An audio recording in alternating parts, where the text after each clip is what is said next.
We'll just continue on, part 2, about practicing the practical Kabbalah. With the Kabbalah, even though one can identify the Sephirah involved, the Sephiroth as a whole, on the tree of life, there's also another way to measure them, and that is through the 3 pillars. And there's 3 pillars because the Sephirah line up amongst them. So we'll start off with the right hand pillar. In the right hand pillar you have Chokmah, Hesed and Netzach.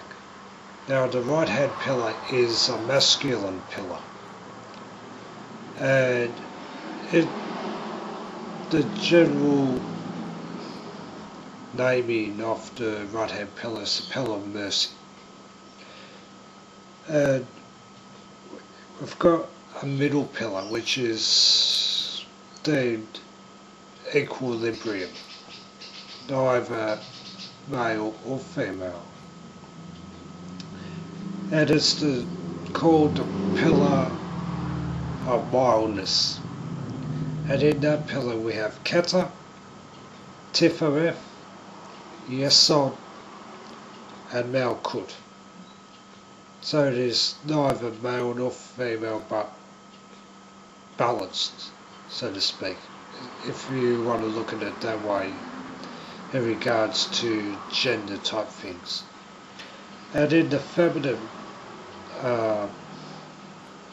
pillar, the left hand pillar, is the pillar of judgment. We have Bina, Geburah and Hod. Now when you look at it, what's in the male pillar, the right hand pillar, which is deemed active, Sephirah, which you would more or less put amongst feminine type characteristics. And in the left hand pillar, which is feminine and passive, you have Sephirah, which will identify more with masculine type characteristics. But in all of this, the 3 pillars, it shows balance, and that's what the aim of the Kabbalah is. It's about balance. I will now just go on about the actual meanings of the names used for the Sephirah. For Keter it means crown, Chokmah means wisdom, Bina means understanding, Hesed means mercy or love, Geburah means judgment or severity, Tifereth means beauty, Netzach means victory, Hod means glory, and Yesod means foundation, and Malkut means kingdom. So looking in the pillars and the Sephirah in them, we can see that even though the characteristics might be contradictory to the pillars they're placed in, there is a balance which is important. Now we'll go to the virtue and vice of the Sephirah.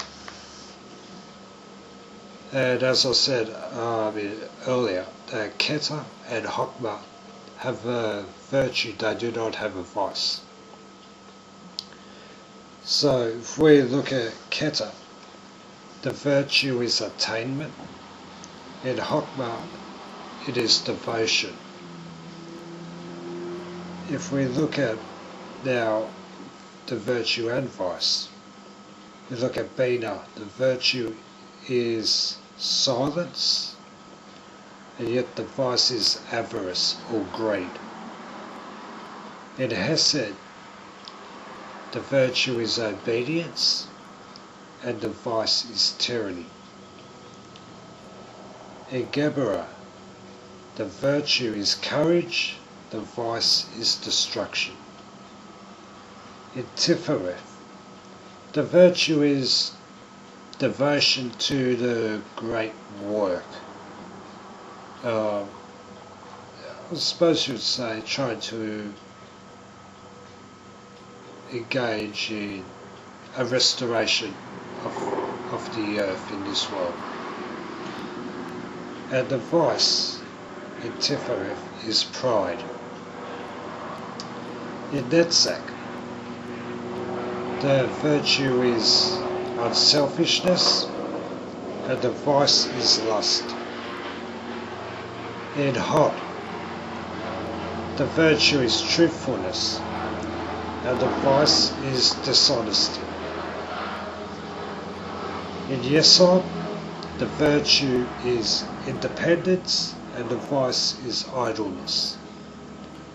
And in Malkut, the virtue is discrimination, and the vice is inertia. So we see a balance in the Sephirah up to Bina, but Keter and Hakma, they are purely virtuous. There is no vice to them. Now in the Tree of Death, what we see is the virtue and vice become reversed. So if you look at Malkut, or in their world they call it Lilith, you have discrimination as a virtue and inertia as a vice. Now, these days we see inertia as a virtue and discrimination as a vice. Now, I know that people are going to come and say, oh, you're a racist, blah, blah, blah. No, discrimination applies in all aspects of your life. You have a right to discriminate about what religion you might take up, about the people you associate with if you follow an ideology, whatever ideology you have. And inertia, I believe, is something you would find on an intellectual, spiritual or soul level, where people just don't care. And if you look at now, the way that you've got anti-discrimination laws, so you can't say no to anyone. And yet if you just don't give a stuff about anything, well, that's your right, that's your privilege. You're entitled to that. And this will be defended as well. So, one of the things I pointed out in my Explaining Satanism series is that you shouldn't be worried about Satanism as a spiritual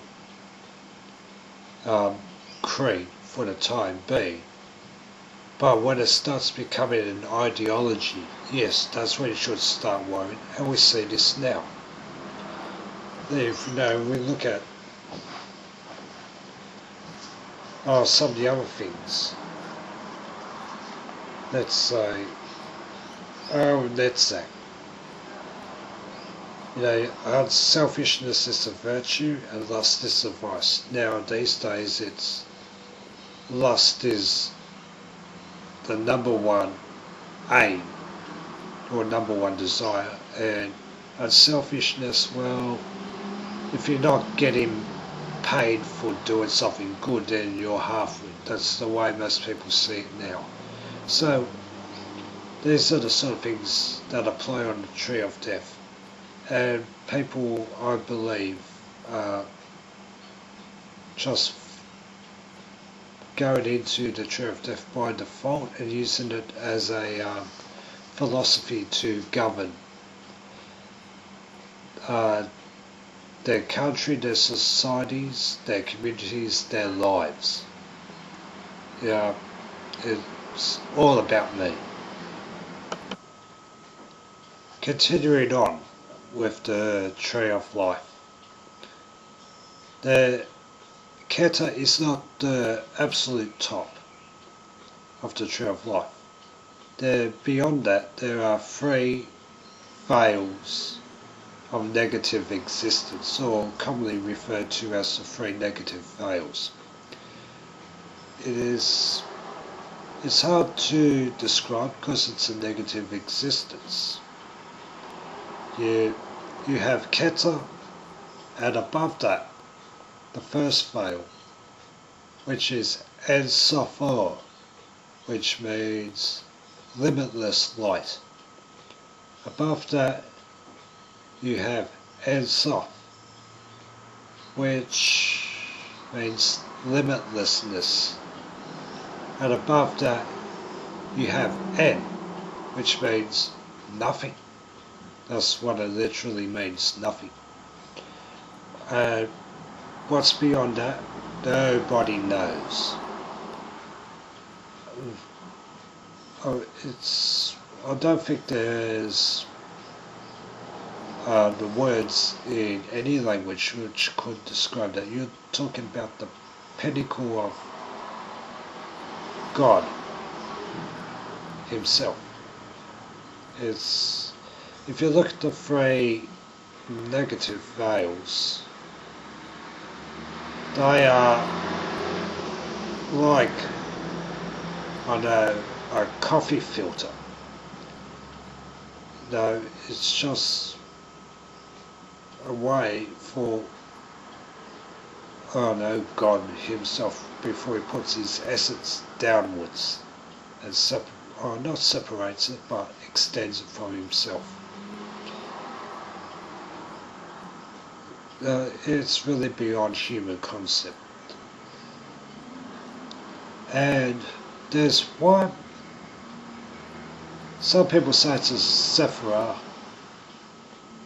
I myself do not. It's called Das, or Da, if you want to say it that way, as Das. And it's like a firewall, because you got Keter, Chokmah, Bina, and Das is sort of like the abyss. That's what it's generally referred to as, the abyss. It's said to separate the divine from the not so divine. Yeah, it's a firewall, so to speak. So I'll leave it at this for the time being.